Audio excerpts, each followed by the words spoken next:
Hey y'all, it's DJ Kitty. And Miss Morningstar. And you are tuned into Our Plugs of Community Connection, where culture, commerce, and community come together on one powerful platform. Absolutely. This is a show that connects Black and minority-owned businesses, nonprofit organizations, entrepreneurs, community leaders, and change makers all in one place. We don't just talk, we build, we uplift, and we plug you into the resources that help our community grow. Yep. From business ownership and financial empowerment to mental health, education, arts, culture, and justice.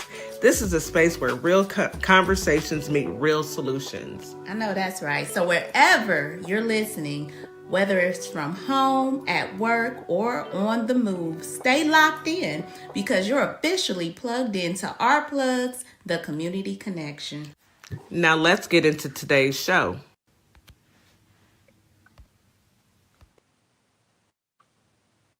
Good morning, Holly Springs, Mississippi. Good morning, Memphis, Tennessee. Today is Wednesday. It is hump day. It is a great day to be above ground versus below. And today we're going to have a great show. Today it's How's Your Mental Health Day. And today we're going to talk about students and parents and their transitional stresses. School has started. We have to prepare ourselves for what's going to happen this school year. And the best way to prepare yourselves is to talk about the stresses that happens every school year. So we're going to do a deep dive into that with Counselor Nikki today.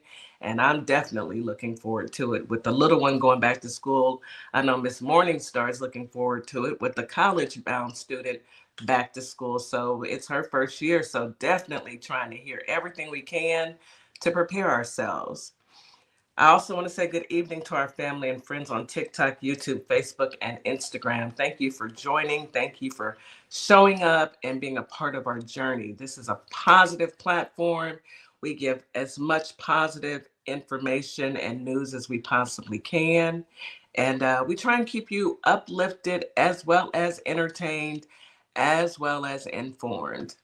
Let me remind everybody to drink your 16 ounces of water as soon as you wake up.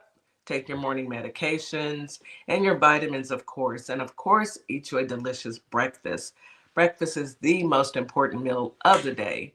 And I found these little breakfast packets with the sausage and the pre-made pancakes. And, you just have to put in the microwave and pour a little syrup on there for the kiddos and get them on out the door. Really reasonable. So I'm looking forward to a easy breezy school year. I'm going to go ahead and turn the platform over to Miss Morningstar so we can get fed by our daily affirmations and just enjoy the message. Good morning, Miss Morningstar. How are you? I'm good. Good morning, everybody. Happy hump day. We almost there, halfway through. Y'all know what I say.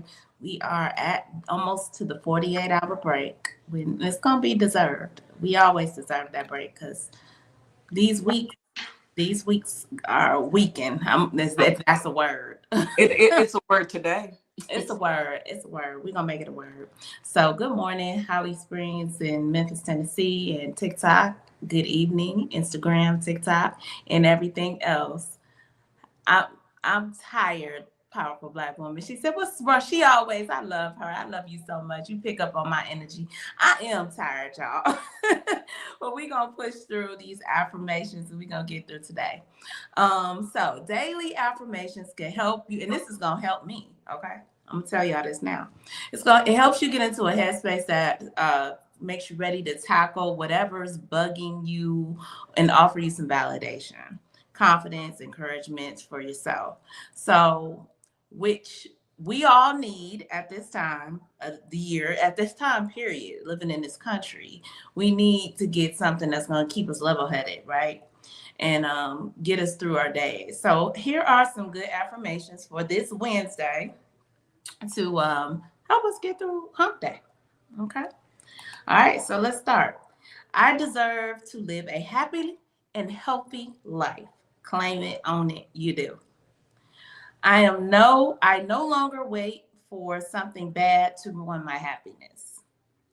I am allowed to prioritize my happiness. I create my own version of happiness every day. I choose to let go of the things that no longer make me happy. I'm proud of who I am becoming. My failures do not define me. I have the ability to accomplish anything I want. My insecurities do not define my self worth. I have compassion for the insecure version of myself. I always make it through these tough moments. I will not allow what is stressing me out to ruin my entire day. I am choosing to focus on things that bring me peace. I give myself permission to release my anxiety, my anxious thoughts. I trust that I will be able to move past all this stress. How fitting is that, especially when we getting ready to talk about students and parental transitions and stresses? It's a lot going on with It that, is. especially during August, y'all. August is tough.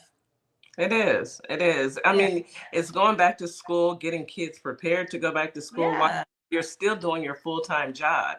Whether you have a career, whether you're at home with your kids, it's a lot of stresses that you have to deal Yeah. with during that time. So, It you know, is. those are And I some think good affirmations. just because of where we are right now as a country on today, it Hmm. makes it a little bit more tougher, a little more challenging. So, but I hope these affirmations will help someone, try to see the light at the end of the tunnel because there is a light.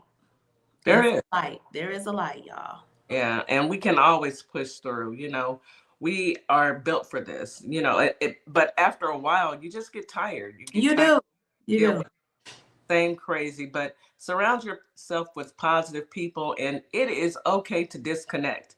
If it's not working for you, I am one to say if you can't get along, get apart. Plain and simple. And that's for any type of relationship, That's whether it's anything. work, Right. whether it's your spouse, whether it's the only people you can't get apart from are your children. And some adult children you might have to put in time out until they act like they Some have, of them you could release their behinds too. Okay.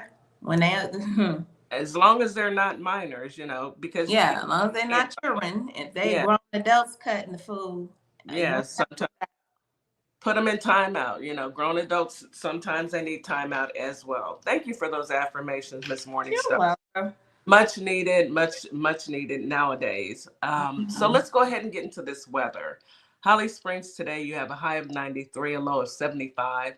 It feels like 102 degrees today with a low of 78. Those are your feels like temperatures. It's going to be hot. You have a 24% chance of rain. That means it's going to rain in about 24% of Holly Springs. Winds out of the southwest at 5 to 10 miles per hour. It's going to be partly cloudy throughout the day. The sun will come out. So enjoy the sun. Go ahead and soak in that vitamin D, but always remember that we still need sunscreen. We still do, even though we're melanated. Humidity is high during the day and very high at night. Memphis, Tennessee, today you have a high of 96, a low of 79. It feels like 106 degrees during the day, 87 at night with an 8% chance of rain. It's going to be hot, period. Winds are out of the southwest at 10 to 15 miles per hour. Partly cloudy with some sun. The sun will be sunning, okay? Like weaking, it will be sunning. Humidity is moderate during the day and high at night. H-Town, hot Houston. Today we have a high of 95, a low of 80. Feels like 106 degrees as well, with the low of 89 degrees. With the 15% chance of rain, it's going to be partly cloudy throughout the day. The sun will be peeking in and, burning us up because that's what 106 degrees feels like. It feels like you're on fire. Humidity will be high during the day and very high at night. I suggest wait until the evening time to take your walk.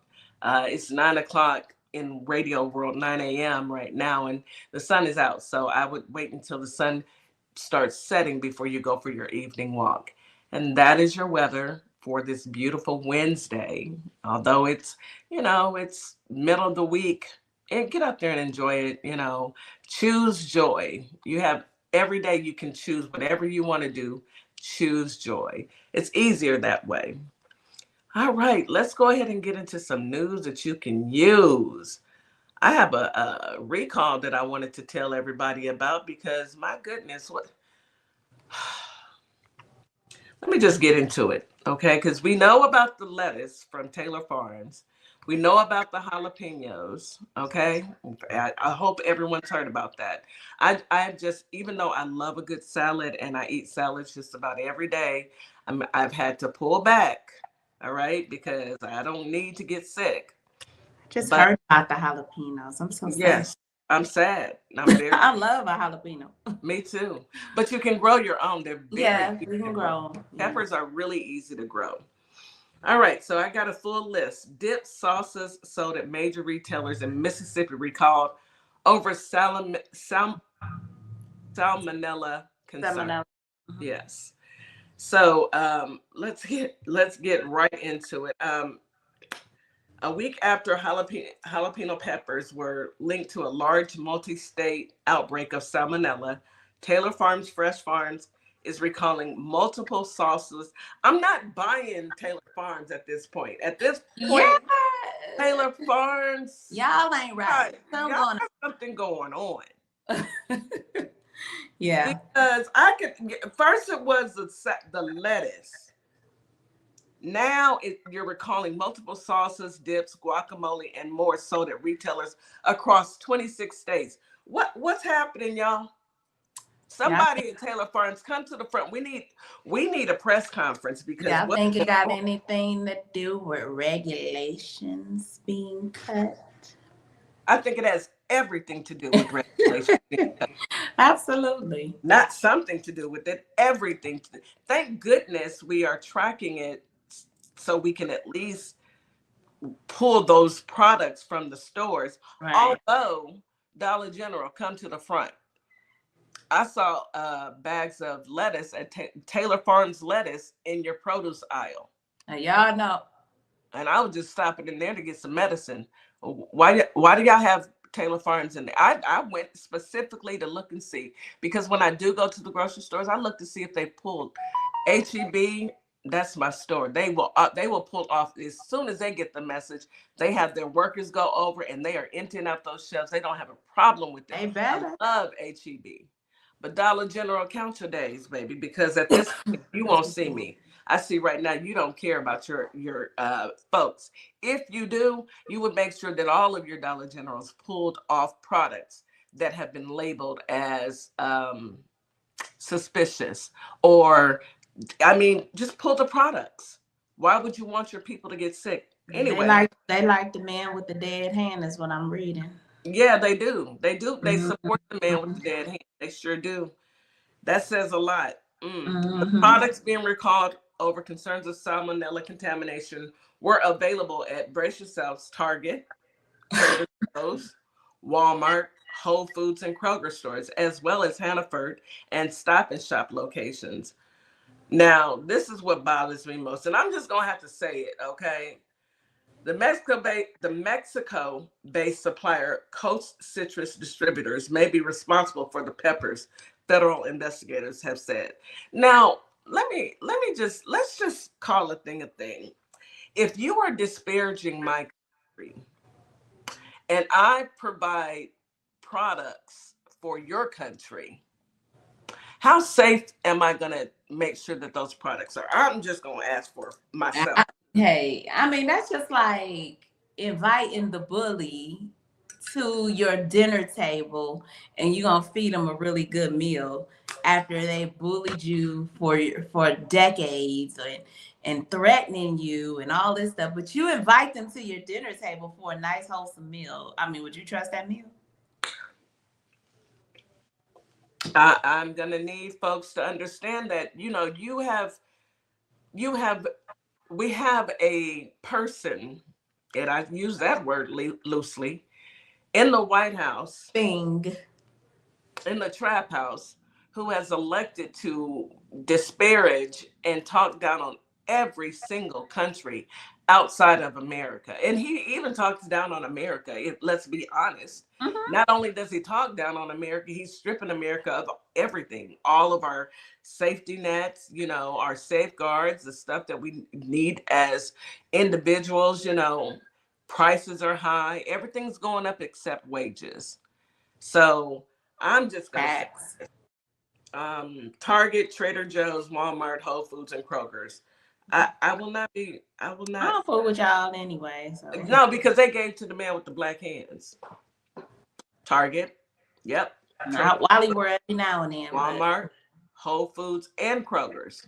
Yeah, y'all gave you gave donations to his campaign. So I don't fool with you anyway. And I just suggest that everyone be careful with what you're buying, because not everybody, not everybody's happy about the way that this country treats other countries. no. And the mere fact that we're shipping in products, you're right. Home Depot did as well. That's what we're gonna Yep. love. Mm-hmm. Yep. Mm-hmm. Yeah. So I wanted to bring that up.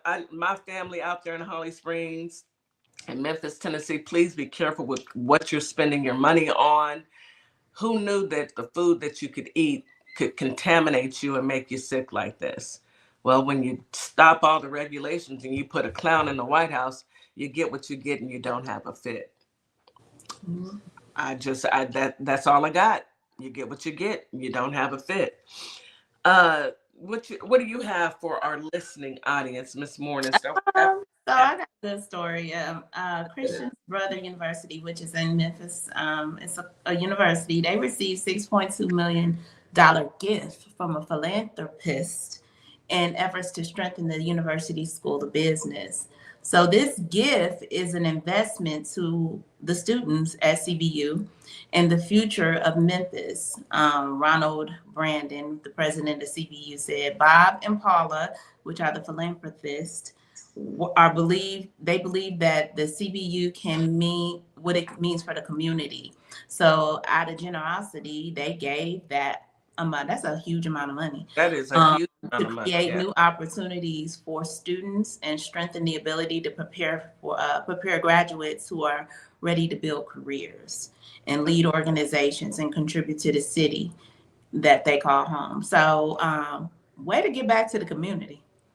Absolutely. Give back to the kids who are working hard, getting ready to go to school, may need some assistance with, some tuition, some bills, some books, and get them guided into a career, a head start. That's what we should be thinking. We should always be thinking forward thinking, because this is stuff that we can do as a community. I mean, we may not have personally $6.2 million, but there are plenty of millionaires out there that can assist and will assist. Not all of them are selfish. So not all. And those who do, kudos to you. Thank you so very much for looking out for not just yourself, but looking out for our future. It's not just one person's future, it's all of our futures. And if we don't have the infrastructure and the people in place, well, what type of country will we have? We see what happens when you elect a criminal. Right. Let's try and reverse this ship and get some new blood in there, some younger mindset, and that we'll talk about that tomorrow on our political tea conversation, with bringing in younger blood, because these older folks say, go home, go enjoy your kids, go retire, please. Yeah, that was a great article. It's always good to hear that someone is putting back into the community. Miss Morningstar, let's take a quick commercial break. Sure.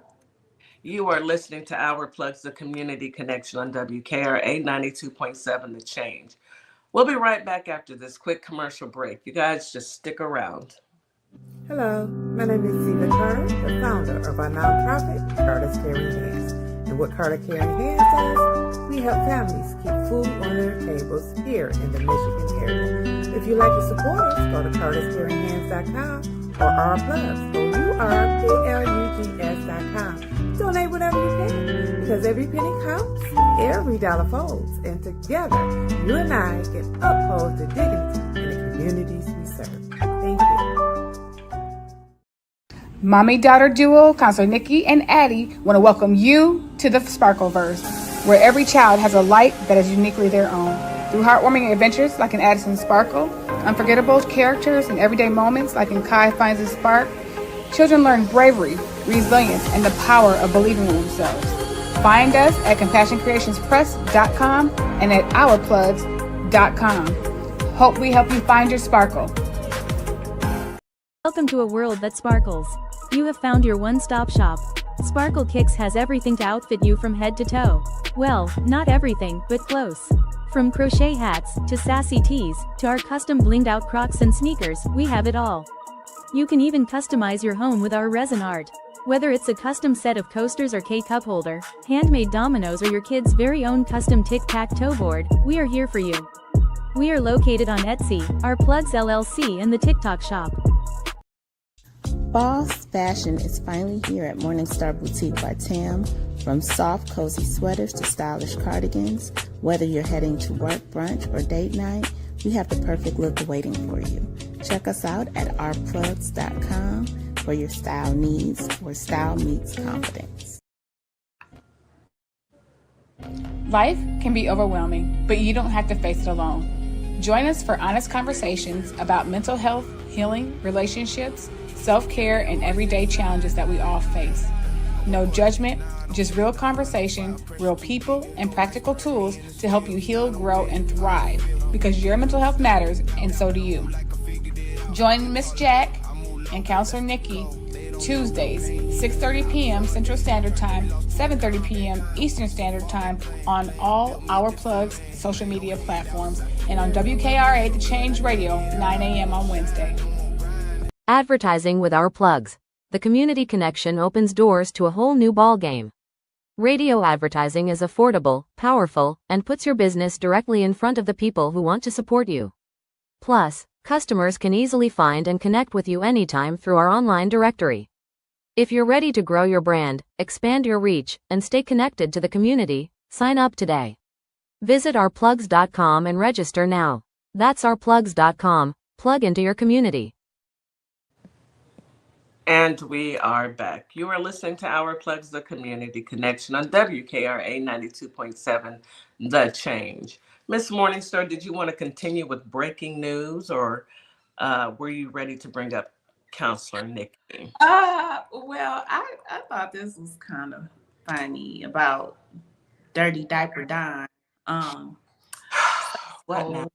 Dirty Diaper Don has now been exposed that he swapped planes over the threats that's happening with Iran. I don't say their name right. Iran. So the rumor has it is that he got on. He was leaving a NATO summit in Turkey last month, and he was getting on boarding Air Force One at like the rest of the staff were and the news reporters. However, a catering van, truck, whatever you want to call it, came underneath the plane, and Dirty Diaper Don slipped on out and got on a different plane. Cause him scared of what Iran said they gonna do to him. How disgusting are you? If you're scared, just say that. You're such a strong man. You're the one with all the smoke. You do but all you that. let the people who work for you and the news reporters go down, and you're gonna sneak off onto another plane, huh? He's scared. Yeah, I think he's scared. I think he's scared. I think he's terrified. He's terrified. Yeah, it's fitting because, you know, when you act like the way he acts, he's terrified. He probably is paranoid. You know, he's dealing with his onset dementia, and you know, his mind is escaping him. That don't stop him from sending out. Does he still send out midnight?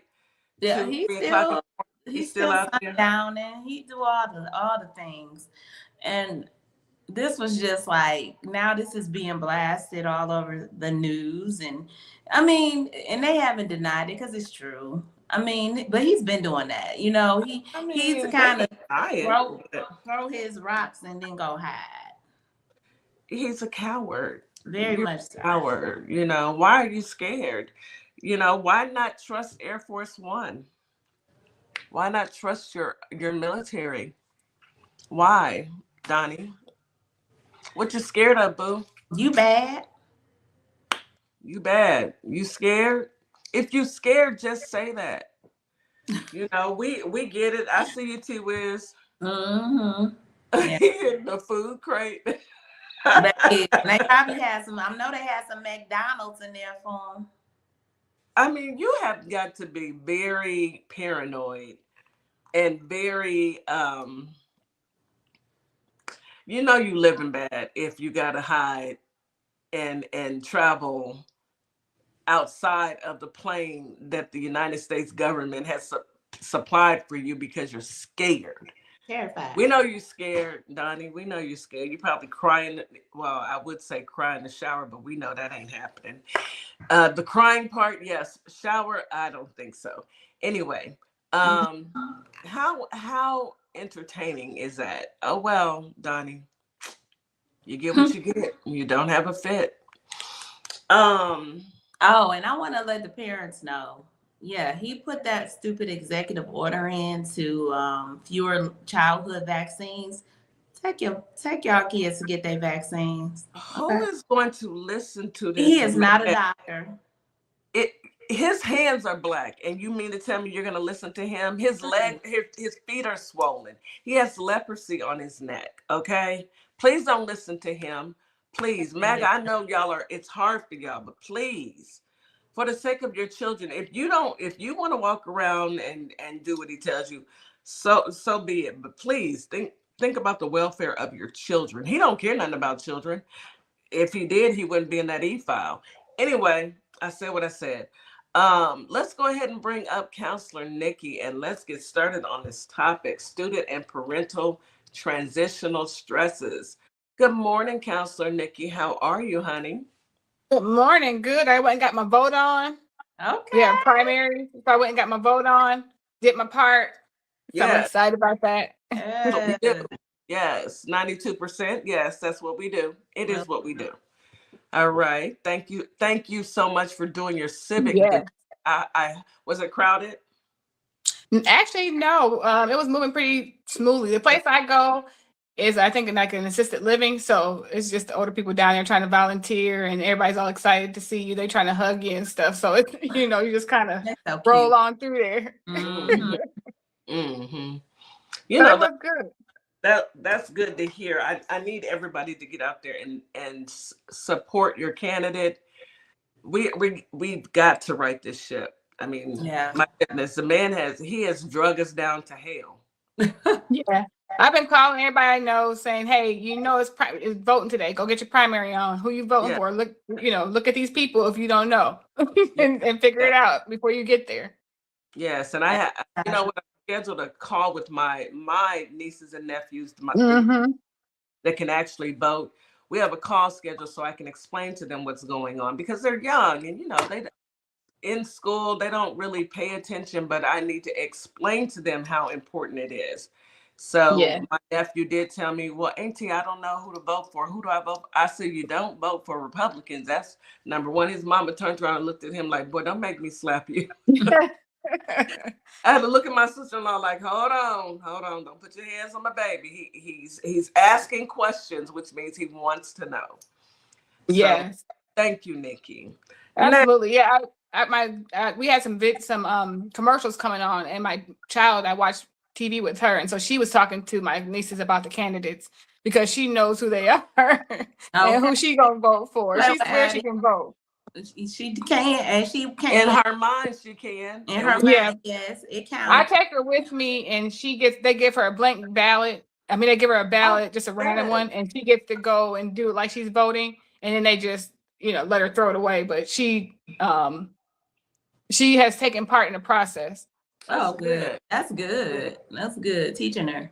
Yes, I see that young lady definitely being very impactful as she grows. Like, she's already impactful, You know, she already got 2 books out. So Yeah, and the third one's on the way. It's about to be uh, published. So.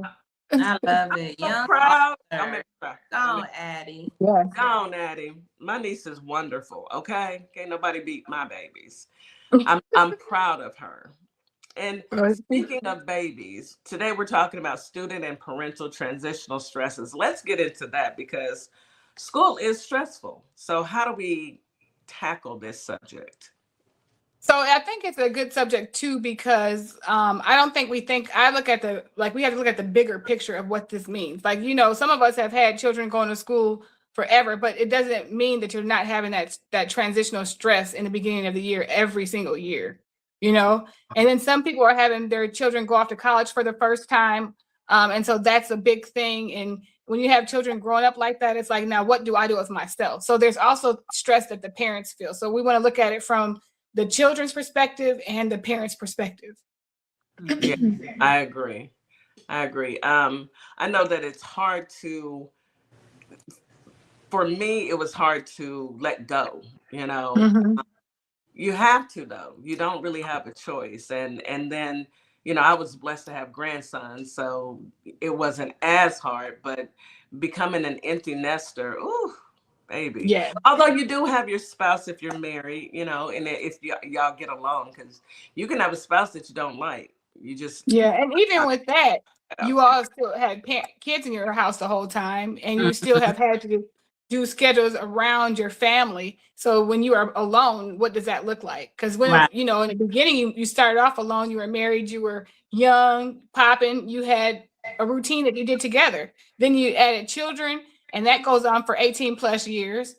And then you add, you know, and if you have more, you still, you know, you're just resetting. And now nobody's there, so it's us again. What does that look like? Right. So that's a transition. Yeah, it is. There's no buffer. And who are we now? I wonder what the percentage of parents is. I'm gonna look it up too, that actually stay together once they become empty nesters. There has got to be some type of numbers behind that. That's interesting. Yeah, when you find that, let us know, because Looking it up. I mean, because you gotta do that work. Some people, that's all they know is raising kids and family, you know, not some people, they immediately went into family mode. You know, there was no honeymoon or no time together before they actually had kids. You know, they might have got married and got right busy and had kids back to back to back. So when they all gone, then what? Yeah, and even if you did, think of how much younger you might have been when you first got married before you started having children. You are not those same people. Right. And now you're in this routine of we're going to work, we come back, we do something with the child. We may have a date night here and there, but we don't have all this time where it's just us. Yeah.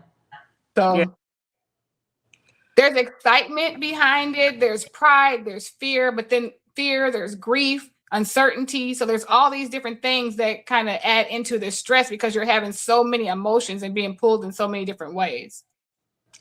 Right. So I did look it up, and it says there's no single universal agreed upon percentage for how many parents remain married after their children leave the home. However, because divorce and separation rates vary widely by age, culture, and study methodology. However, research and surveys suggest that a majority of couples who were married before their children left tend to stay together. And that's good. That's good to hear. When you become an empty nester, you transition, and it's often a shared life event for couples. So, you know, take for instance, Miss Morningstar and her husband. They're sharing this process of their child going off to college. So, you know, I'd like to think that you kind of rekindle after your kids are gone. You kind of remember what drove you or got you guys together in the first place. And hopefully, you know, things work in your favor, you know, whatever that favor may be. I like to think, you know, I've been married for forever.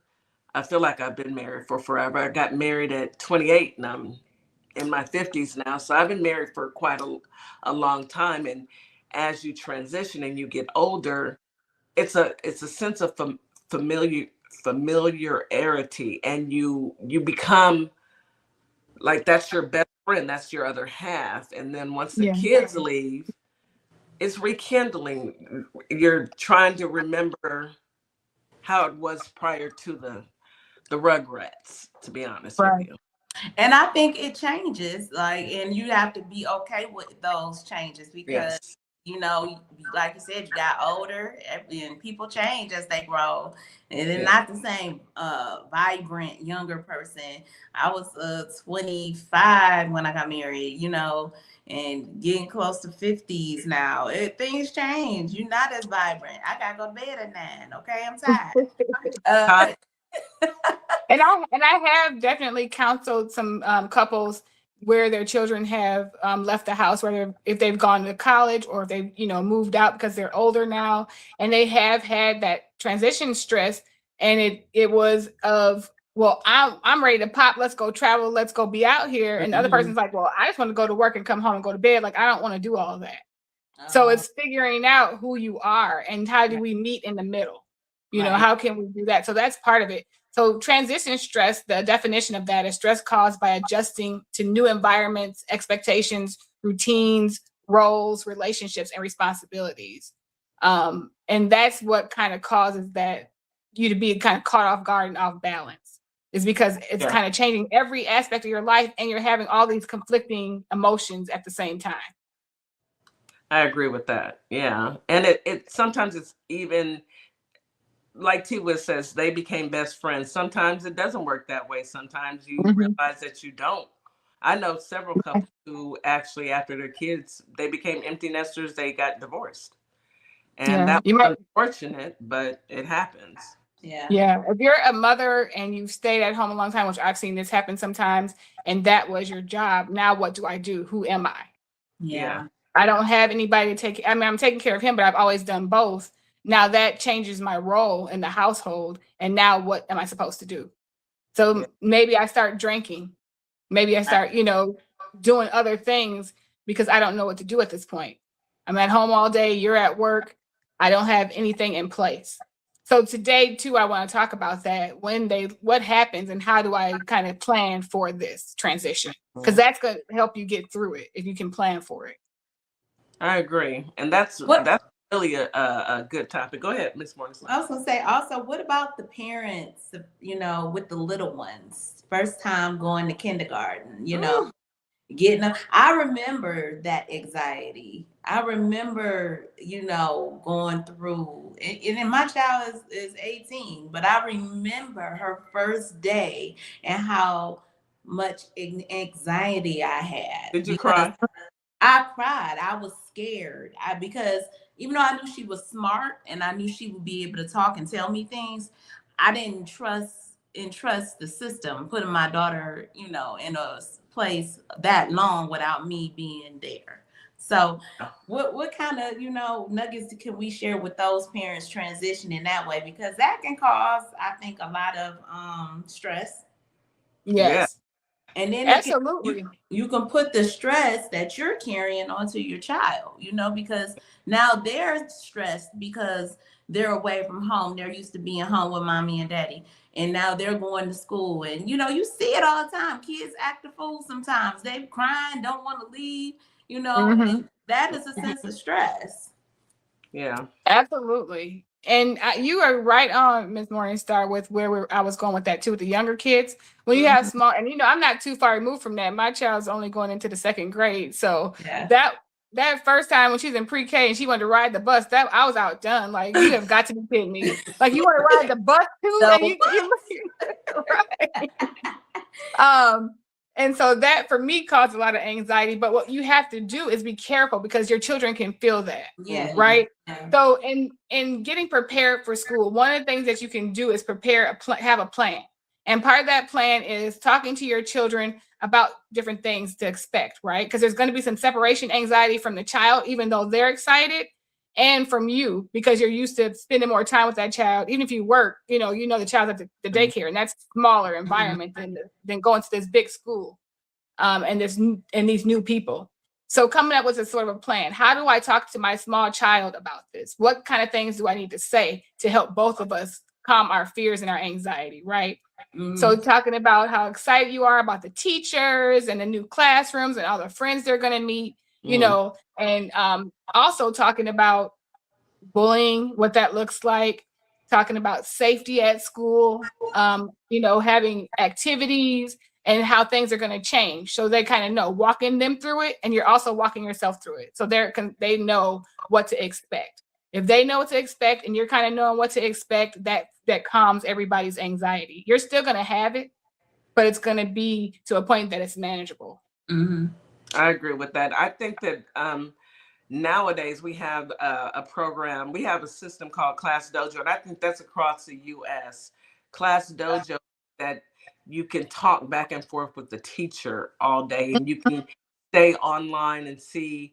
You can't see into the classroom, of course, but you can see what's happening, what the schedule is. I think that that open line of communication that the school can provide and tell you the schedule of what's happening kind of helps to release some of those fears, because Right. you know, okay, you can give your child that conversation. Today is where you guys are going to have the reading bus come through, and for in the morning you guys are going to go to the reading bus, so you know, be careful getting on the bus, make sure you're quiet, make sure you stay in line. It's those type of conversations that I think are helpful for the child.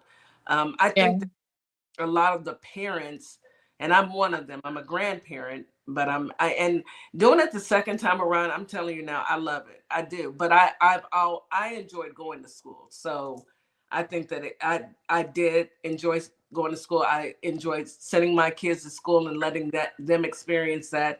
And then the second round with my grandson, and my oldest grandson that's at LSU, I had a period in my life where he was living with me when my daughters were off in Iran and Afghanistan because they were in the military.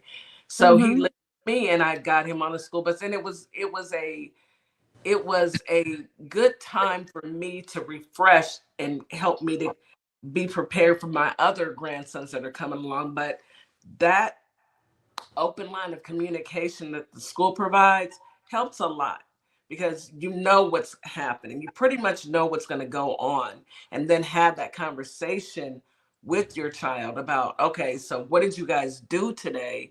And then go into it so that child can feel like, I'm not just going to school and it's separate from home. It's part of my life as well as being at home. Right. And have those open-ended conversations, like you said, asking, what did you do today? How was school? Think of different ways to ask it, because all children don't respond the same way. I asked just asking like, oh, what'd you do today? How was your day? She'll just openly talk. But if I specifically ask her a specific question about school, she won't answer it. So you got to kind of figure out how your child communicates and what questions would get them to kind of just open up and tell you about their day. And then if you, like we talked about before with bullying, if something did happen, be careful about how you react to it, because you want them to continue to tell you. And then have a conversation. Is this something that you want me to step in on, or is it something that you got? Because you don't want to overstep it and make your child to the point where they can't handle anything without you. So do you want me to help, or are you okay? And then talk about how you can handle that differently next time. That's why I believe too that it's, like I was saying, the little ones too, but each level a child is entering into a new a new grade, or even not grade so much, just a new atmosphere from grade school to from middle school to high school. There's always this level of anxiety and transition that happens. It's stressful, even for kids as well, because you got to think of it. Now we're on a whole new level when you step out of sixth grade and you're going into seventh grade, or some may start at sixth grade, which is do they still have upper middle school or stuff like that? Sixth grade. But anyhow, where you transition into that middle school and you're getting a little older, and it's just this is a good topic for kids to be able to key in on those stressors that we know kids may not want to talk about, but we know that they exist because we were kids before. We know the pressures of school, and it's even more demanding now. Yes, it is. And Yes, it is. you're going to have new teachers, new students that come in and cycle in. Even if you're staying in the same place, you're going in another grade, you're going to have different students. You know, your friends from that class may not go with you. You may Yeah. have one or two, but everybody gets spread out, and then you got sprinkled of new people in there. So you're still transitioning. And so another thing that parents can do is contact the schools. I know at the school that we have, they will send you an email, and there's days that you can come in and meet the next teachers, all the teachers in the next grade. You go up and see what the new floor looks like. Like, they're trying to help you so you can have some faces. So no matter who you get, you've met those teachers, you've seen the classroom where you might be, you know, so there's the schools do that. They'll take them to the different classes, meet everybody. They have open houses before school starts. Take advantage of that. Go meet the principal, go meet the teachers, go look around, let people see your face so they And join know the that your child PTO. has support. Join the PTO. Like, Yes. I miss it an is. open house. You done? What'd you say, Miss Morningstar? No, I was just saying I did not miss any open houses or parent conference. I made That's where I sure was they yesterday. knew who I was. Right. I was there yesterday. That's why I wasn't on the show. I had to go to open. You know, it was meet the teachers, and you're right, Nikki. It is very important. We need to reassure those our children that, okay, I have a relationship with this teacher, and like you said, they switch. Even in elementary now, they're switching classes. Mhm. And do it. Yeah, they didn't do that when my kids were. They all went to the same. And when I was in school, we all went to the same. You know, you only had one teacher, but now you have your English and reading and something else, and then your Art, art, science. and then you have your Mhm. science and math, and then you switch and you do they have computer lab, all of that. So Mhm. it's different now, but I think I think it's a good idea because it helps that child to understand that along the way, all through school, you're switching classes. I think the only one that they didn't switch was kindergarten. Yeah. Mhm. But you switched, did your baby switch first grade, Miss Morningstar? First grade, no. She was actually she had, you know what, she went to a magnet school back in Ohio when she was in first grade. So she had the same teacher actually for the first, second, no, kindergarten first and the second grade. Oh, Like, wow. they Wow. had the same teacher. So yeah, That's actually good. it was called Intergenerational Schools, and it was a great school. It was Yeah. in Ohio. Nice. She went to that school. It was a great school. She excelled there. That's why when she Well, got to she's so Texas, smart. Yes. when she got here, she was above the scale. Yes, your Yeah, daughter is she was extremely smart. above the scale, and that Hmm. is, you know, they were like, she was being taught things that. So I think that's good because change is inevitable. So I can't say the word, but it's change happens. So Yeah. kids need to understand transition. You're Yeah. not going to be stagnant with the same teacher. You're going to have to deal with different personalities. You're going to have to adjust. Hmm. You're going to have to learn different rules. You know, you're going to have to conform to the new area. And I think that's a good lesson because It that is. is all through life, even as an adult. Right. Yeah. So, Right. Yeah, and I think it's important that we support those teachers, you know. yeah. That your teachers need to see you. They need to see Mhm. you. If they don't see you, you don't know what's going on with your child. And I will, for one, will never understand that. I don't know if I'm just a helicopter parent slash grandparent. I don't care either. I need to be involved because I need to make sure that you're okay. You're my legacy. Mhm. When I'm no longer here, you have to continue on. And I need to make sure that you have the tools that you need to continue on, because no one lives forever. And, you know, you want to make sure that your child can continue to move forward, not stay stagnant. We need to take a quick commercial break. This is a great conversation, much needed right now because these kids are, oh, we've got 2 more days and they're back in school. Oh my goodness. Where does the summer go? Can I get never It mind. was just here. It was here like last week, but it's Yeah. gone. Yeah. It's about to be Christmas, School supplies, you get out in these stores, you see the school baby. supplies out. Now I'm like, what? Yes, you know what, I am very, I guess I need, HEB needs to start paying me, but I love the fact that they have dropped the prices to make it affordable for parents to pay for their school supplies. And I bought extras and put it in the bin for parents who need, help with their school supplies. And they dropped prices like 50 cents. So of Mm-hmm. course I bought like maybe $5 and dropped it in the bucket so they can help the school in my area, and it's only $5. We waste that on a cup of coffee at Starbucks. Anyway, let's take a quick commercial break. You are listening to Our Plugs, the community connection on WKRA 92.7 The Change. We'll be right back after this quick commercial break. Stay tuned.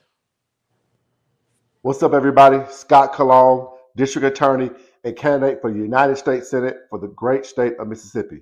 I had a great time talking about my campaign with the crew at the Community Connection morning radio show. I'm running because Mississippi matters. Our families are paying more for less, and our rural hospitals are under serious threat. I spent my career fighting for my community, and I'll bring that same fight to Washington.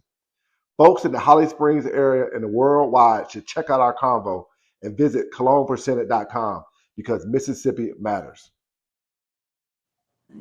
Hi, everyone. I'm Mara Keller, retired Army Lieutenant Colonel and candidate for Congress in Georgia's 3rd District. Now, I'm running because too many decisions in Washington are being made without listening to the people that they affect, whether it's public safety, veterans care, education, or protecting our constitutional rights. These aren't partisan issues.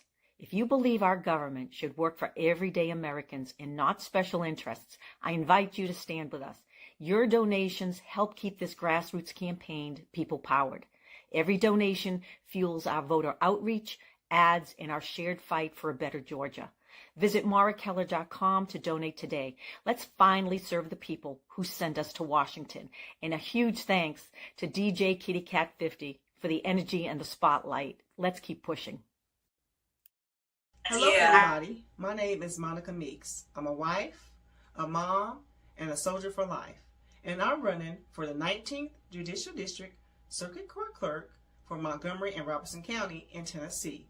I am so grateful for Our Plug LLC for giving me an opportunity to share my platform and explain why I'm running for office. Early voting is July 17th through August 1st, with the final day of voting on August 6, 2026.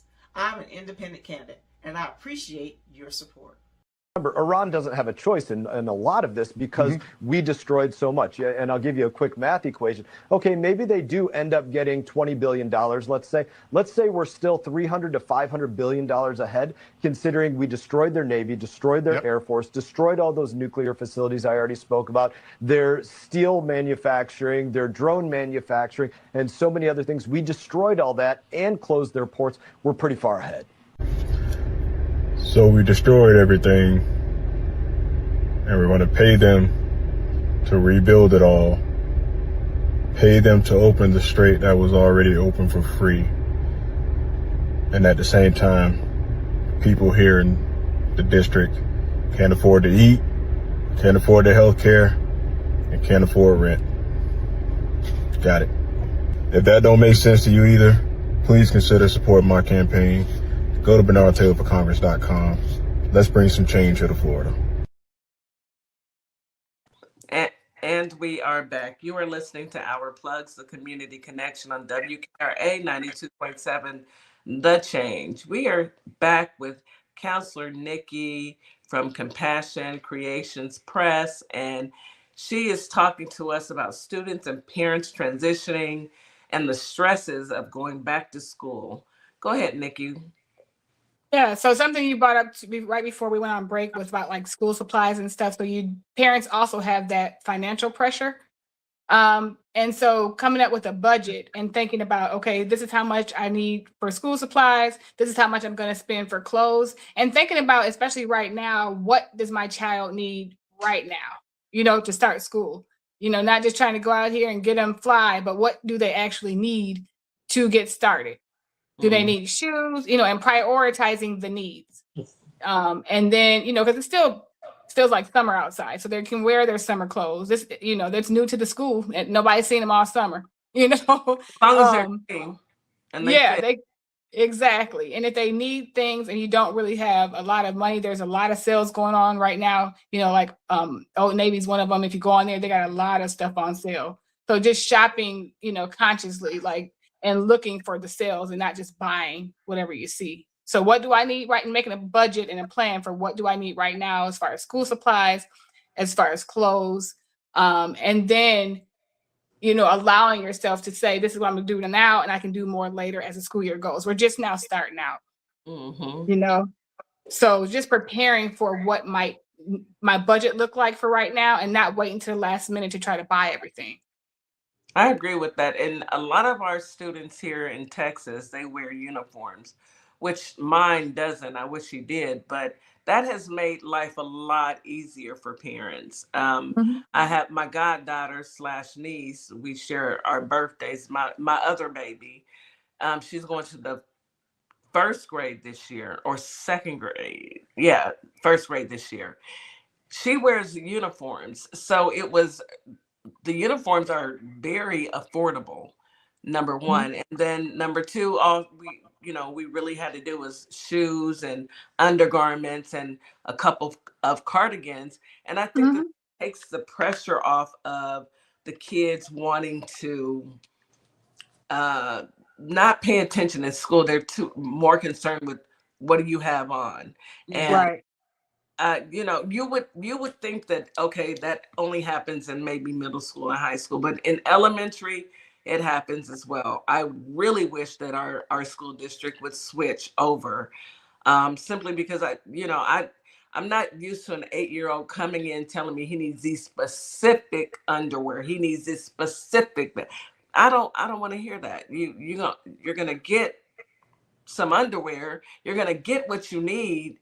But, they are unfortunate. I don't know if it's competition. I don't know what it is.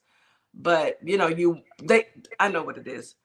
He's trying to fit in with all the other kids and look good. When he came to me in kindergarten and said he needed a Yeti, what are these cups called? The Stanley Cup. I need a Stanley Cup. You're in kindergarten. I'm not buying you a Stanley Cup. Those are expensive, but unfortunately, our kids are, they're learning from other kids, and there's a sense of pride, I suppose. Yeah, and we live in the age of social media, and you're seeing everybody's first day of school outfit. You're seeing everybody's clothes and stuff that they got, and everybody's talking about the new stuff they got. So that's another thing that adds to it, and that's another conversation to be had.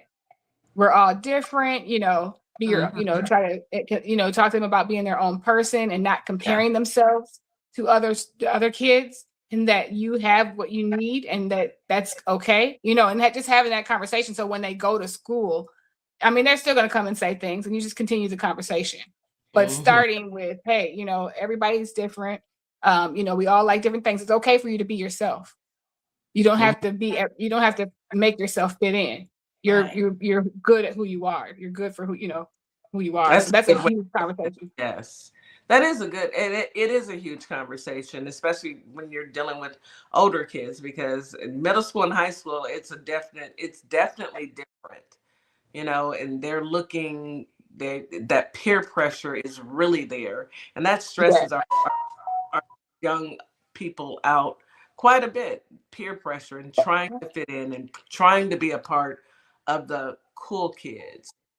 I noticed that it's turned out to be rotten. Anyway, go ahead. That's another. My child, I ask her, I say, the way I have the conversation with her is, what do you like? Who do you want to be? What do you want to look like? What do you want to present to the world? How do you want to look when you leave here?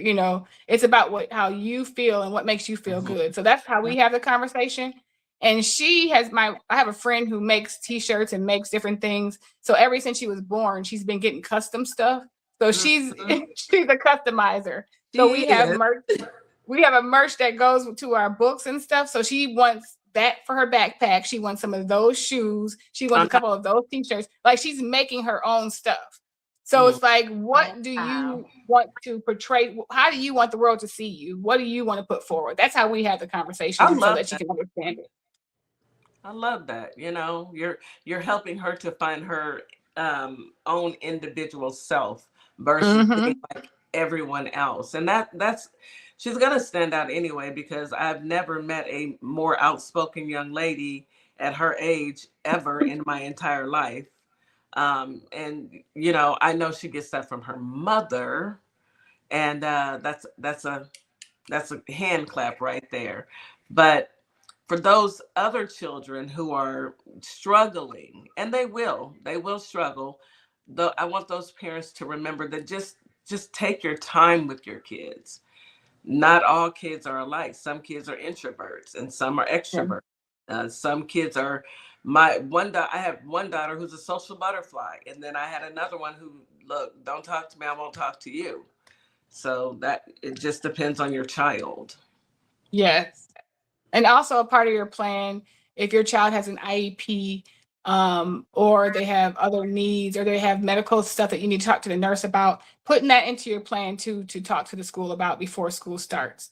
Let's update this IEP. What does my child need? If they need the bus to pick them up in front of the house, let's have all this stuff in play. So when they start, we don't, we're good. So don't, if you've already started school and you haven't done that, you still have time. But make sure that becomes a priority to talk about the needs of your child, if they have an IEP or a 504 concern, or if they, need an assessment, asking the school, how can I get this done? Or where can I get this done? It's okay to ask questions. If they have medications that they have to take to the nurse, have the paperwork and documentation and the appointments you need scheduled so that you can get those things and get it taken to the school so your child has it when they need it. So those are some things to think about as well. Yeah. I agree. Yeah. I think too, also, like, you mentioned how you talk to Addie and you ask her about the things that she likes or wants. Like, as your kid progresses through school, eventually they may be interested in music, the band, sports, any extracurricular activities. I would say, as a parent, what I did when my daughter, she piqued interest, I got interested. I just got involved with it with her, and it encouraged her to go ahead and pursue things. Because some kids, they're scared to pursue different things. They'll be like, my daughter, she did the clarinet for a little while. She didn't like it, but she did it. She gave it a try. And she tried doing something else, the band. Then she got into volleyball. She absolutely loved volleyball. She did it all through middle school and summer high school. And then she found her niche with track. Yeah. She did track and field throughout her whole 4 years of high school. And it, as parents, yes, that is just another transitional stress, but you have to be there. You have to be at those games supporting, because the kids are also stressed too, I think it all plays a part when you work hand in hand with them, and you stay involved and you show interest in what they're interested in. I think that helps a lot, especially with kids and their growth. Yeah, my child is into sports. She's getting into that now. She's doing karate right now. She wants to do soccer. She wants to play basketball. She wants to do cheerleading. Good. So, busy. Cheerleading. She did cheerleading. Yes, you are going so busy. And don't be scared about the fees. Sometimes there are fees, but sometimes the schools will have scholarships. Sometimes the schools will have, if you make under a certain amount, the fees are waived. Sometimes you can go to your community centers and they have those same sports that are cheaper. Yeah. If you're a resident, sometimes they don't cost. So look around. If your child wants to do something, say, let's pick one thing right now, and we're going to focus on this right now. And let's go for it. And use your community, because maybe you have to work and you can't be there, but an aunt, a grandparent, a sister, a brother, a niece, a nephew, maybe they can go. Because that's what I do. I can't be in all these places this child wants to be. And so I'll ask my niece, can you go up to the school? They having this today. I can't get off work. Or can you go do this with her? My sister, she's doing karate, and karate first started out one day on Saturdays. Now it's Tuesdays and Saturdays. I can't be there on Tuesday, so my sister takes her on Tuesday. Good. So use your community. Don't think that it's not doable because you can't do it. Yeah, don't think because you can't do it. Ask somebody. Ask your neighbor. Your close neighbor who helps sometimes with babysitting. You have people in your life that can help you. So don't think because you can't do it that your child can't do it.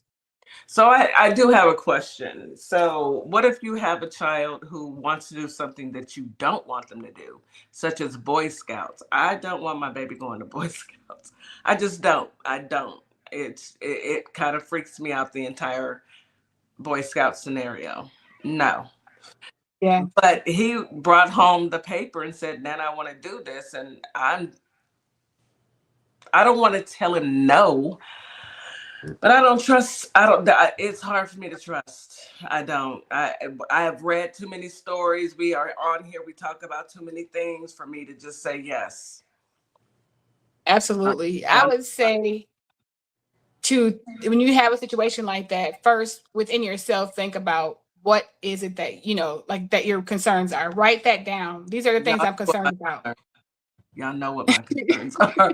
It's no secret. Y'all know what my concerns are. Yeah, and I do know what your concerns are. But the other part about that is you can talk to him a little bit about some of your concerns without putting that anxiety on him, but still thinking, can I really give him this chance? I raised him that he's going to say something if something's going on.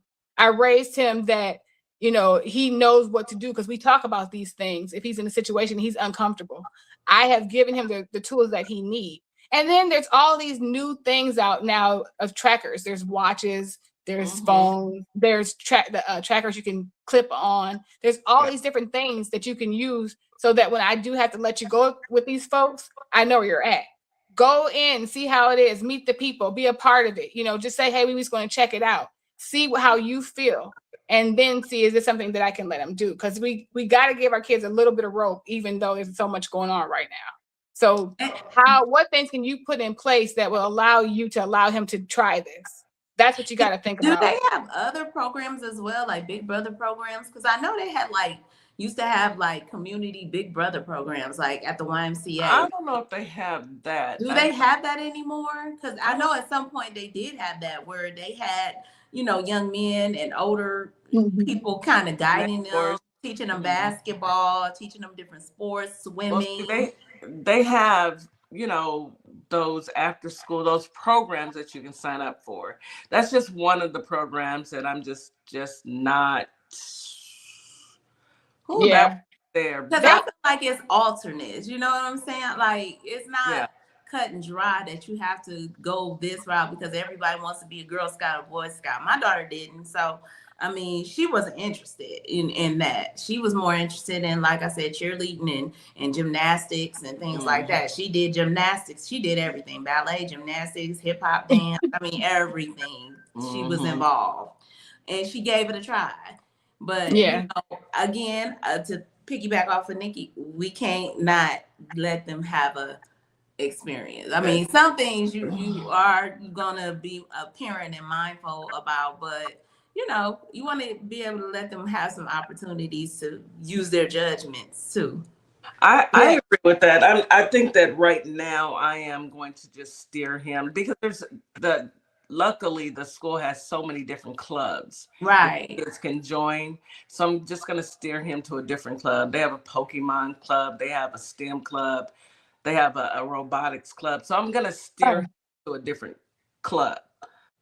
But the conversation may come back up. There's also, too, your church home may have it. I know the church here that we go to, they have it there. And then those people. And so you feel a little bit more comfortable. So you can check out and see if they have some type of program. But I don't know if they have Big Brothers and Big Sisters anymore. I know some places do, but you have to search your community and see if they offer that. But that's still the same thing. You don't really know the people.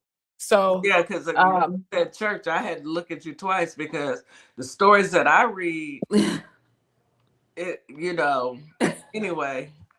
Your baby gonna tell you if something's going on, or you don't feel comfortable. Anyway, yes, I doubt very seriously if they, like I always tell, if they take him, they're gonna bring him back. He talks way too much. But, I just don't want, you want to guard your kids from having to go down that road. Right. And that's a statement. You don't even want them. I don't want my baby to even know about certain things yet. He's still a baby. Oh, so, that's unavoidable, honey. I know. Yeah. I know. They know more than what I be like. Oh. And then babies at school at a young age get to telling stuff that you're like, why do you know that? Why? They bring up conversations that you're like, my child's asking me stuff. I'm like, what? Where'd you hear that at? Yeah. So here we are. Here we are. Yeah, you're right. Because when my daughters came home and they were in middle school and told me some stuff, I just about had a heart attack. Like, what do you mean? And first thing in the morning, calling the counselor, I'm coming up there. We need to talk. Because how do kids know about this? What's going on? Because they talk. And kids They do. talk. Yes. And parents are not involved in conversation. That's another thing. That's why it's important to talk and continue to pour into your children, pour into your child about right and wrong.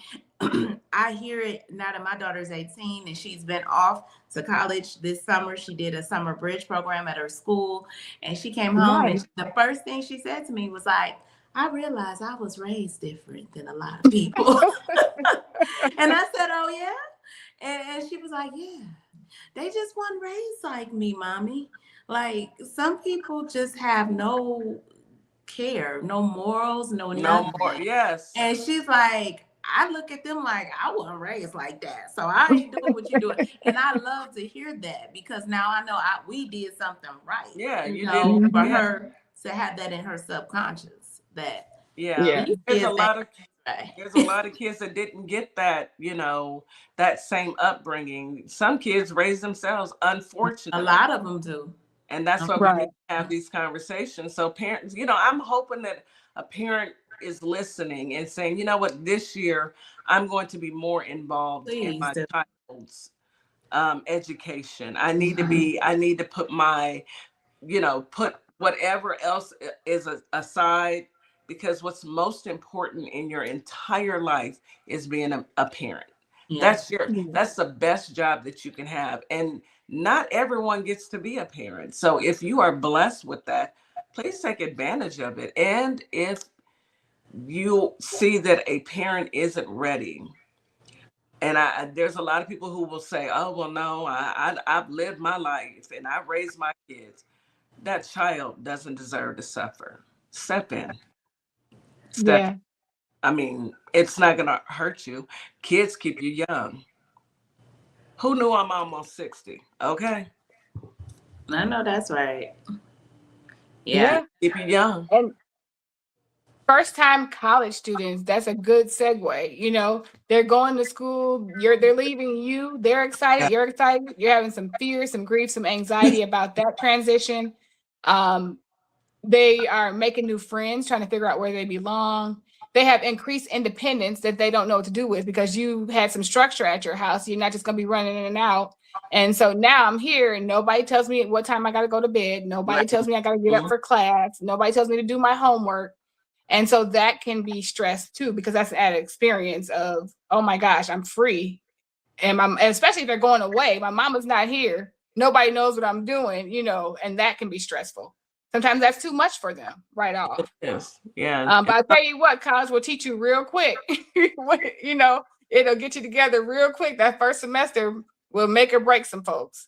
Yeah. So that is a hard piece. Also, maybe imposter syndrome. Everybody's at different levels in college and different classes. And so do I belong here? Should I really be here? And so some people are dealing with that. If you're an introvert, it may be hard and have some anxiety or different things. It's hard for you to make friends. Mm-hmm. So how do I, as an adult, make friends? Most of the people who are my friends were my friends through high school or through elementary. I've known these people a long time. Now I have a whole new group of people. How do I go about making friends? Who do I talk to and how do I feel comfortable with this person?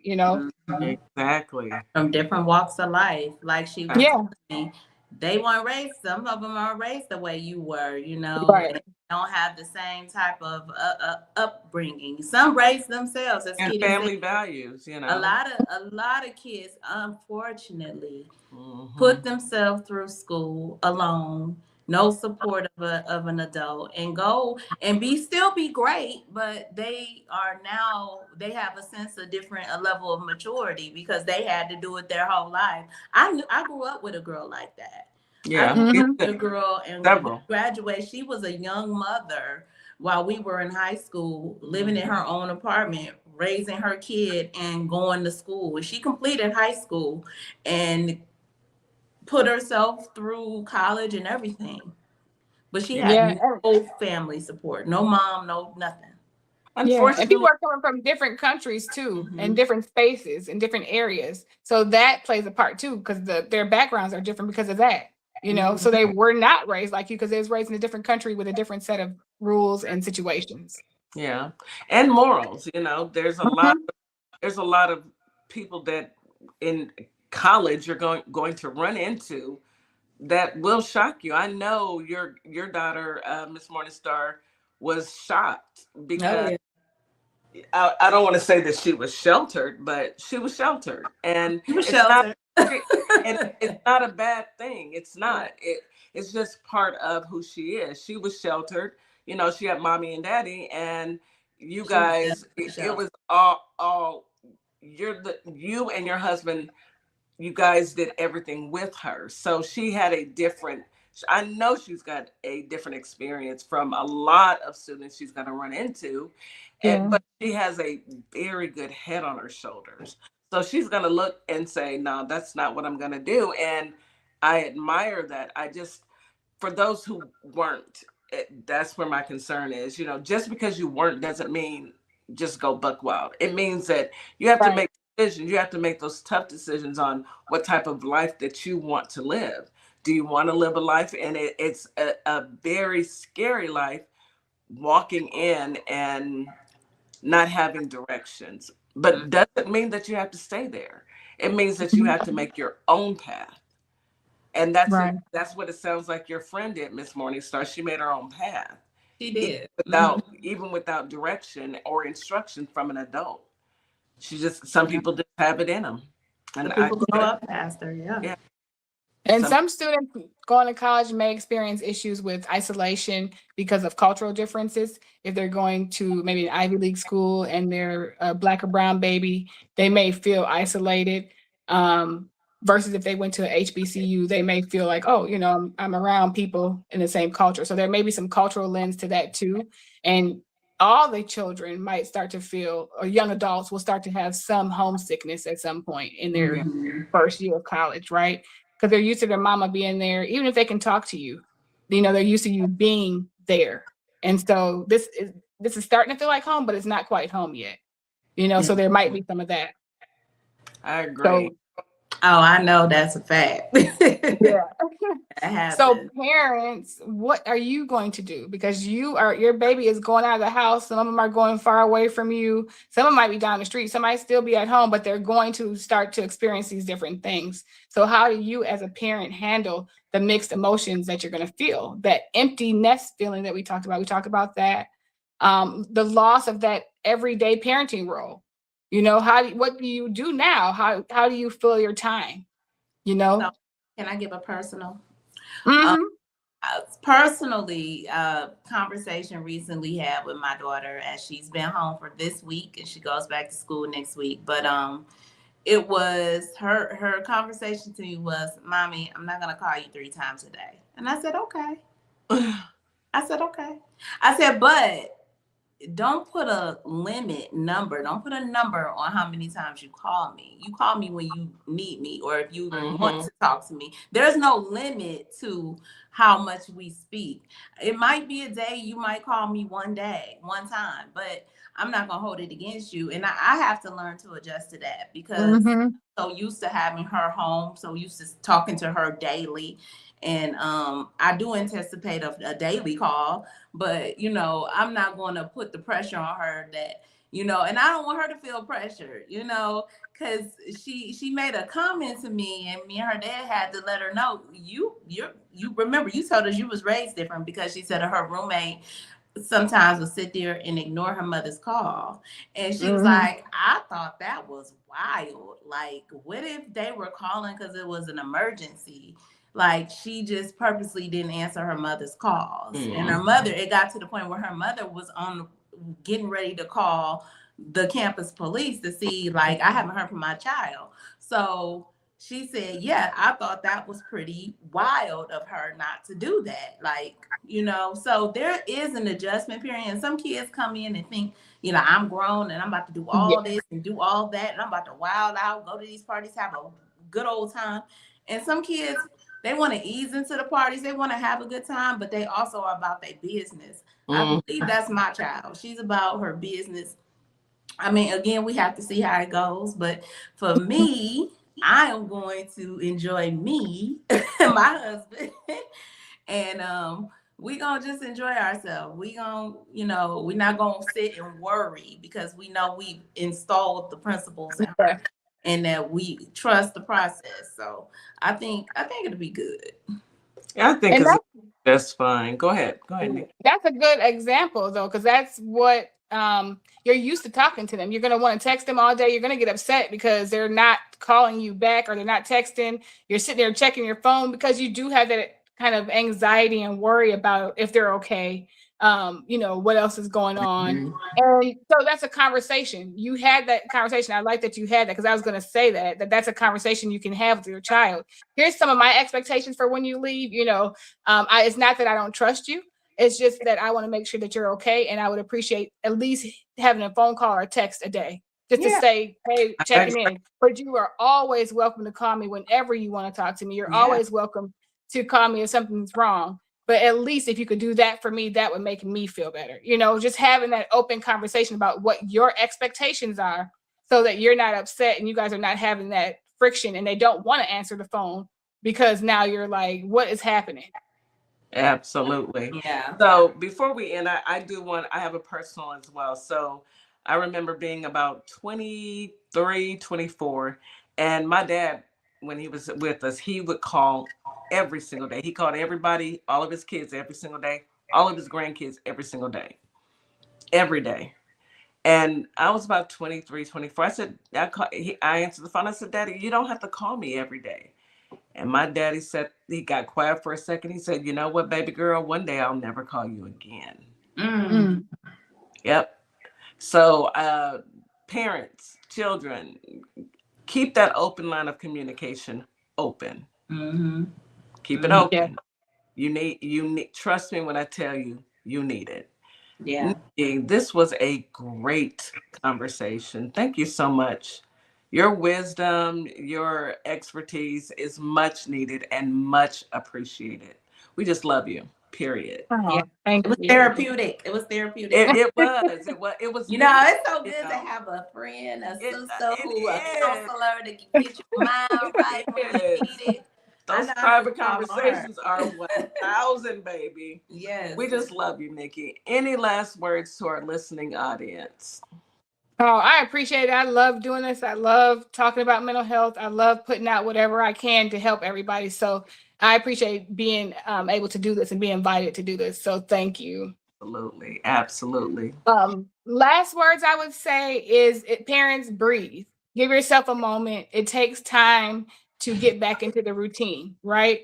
We let all our guards down for the summer. There are changes. Take your time, put things in place, start talking about doing meal preps or meal plans, bedtimes, start putting things in place. And in about 6 weeks, you'll be back on track. Everything will be okay, and also learn the difference between supporting and rescuing. For any student, no matter how old they are, support and rescue. When do I need to step in and when do I just need to support you? Love that. I think that would be a great conversation as well. That's support versus rescue. That's a good conversation. That's a good topic. Yeah. That's a good topic. And yes, we need to get into that one as well. Miss Morningstar, this was a great live. I mean, I missed you guys. I did. But, I had to take care of business and I had personal situations this past weekend. But I'm back. Miss Morningstar, can you please take us home? Yep, I sure will. Memphis, Tennessee, Holly Springs, Mississippi. We thank you, as always, for coming to support the show, tuning in this morning time on your route to wherever it is your endeavors are leading you to. Be safe. Get there safely. Enjoy your day. But come back tomorrow again at 9 a.m. Central Standard Time for some political tea. Okay, it's always a good show when we have Duce and DJ on as well. So y'all come on back. Okay, come on back now. You hear? TikTok, Instagram, Facebook. YT, thank you for the endless support. We appreciate you guys coming through to support the community. Y'all stay tuned. We got some more for y'all. Coming really soon. That's going to involve helping the community as well. So until then, y'all have a great day. Bye. As we wrap up today's show, we want to thank each and every one of you for tuning in, tapping in, and staying connected to your community. Remember, this platform exists to uplift Black-owned businesses, nonprofits, creatives, and community leaders who are doing the work that moves us forward. Make sure you support today's guests. Share the show. Stay plugged into our plugs, because when we support each other, we all rise. Until next time, keep believing, keep building, and keep shining. You've got this. You've been listening to Our Plugs, the community connection where communities meet opportunity. We'll see you next time.